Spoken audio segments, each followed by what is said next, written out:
Bien entendu, la France de tout temps a joué un rôle très important pour notre sport, pour le jeu d'échecs, sans remonter à l'époque de Philidor qui dominait le monde des échecs à la fin du XVIIIe siècle.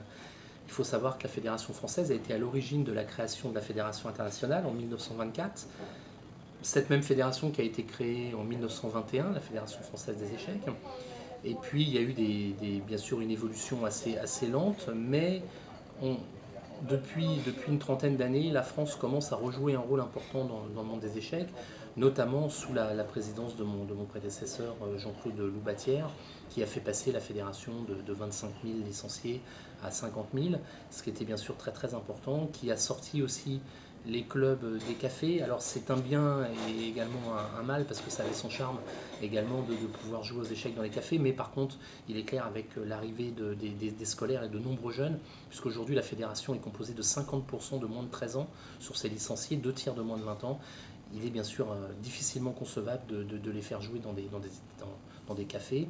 Donc ça a permis de structurer également des clubs, et également la fédération s'est très très bien structurée au niveau sportif, au niveau des compétitions.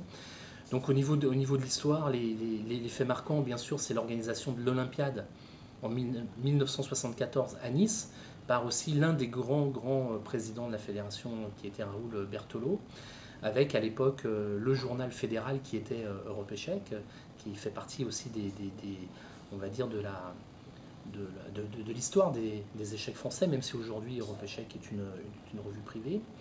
Et puis le fait marquant quand même, c'est les premiers grands maîtres français, début des années 90, avec Bachar Coatli, Olivier Renet et Joël Lautier.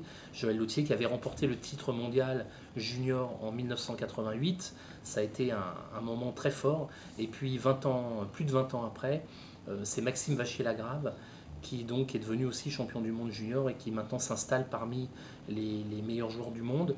Il faut savoir que sur les 3 derniers classements, la France a fait troisième et quatrième par la force de ses 10 premiers joueurs, ce qui est bien sûr tout à fait exceptionnel et inconcevable il y a encore une vingtaine d'années.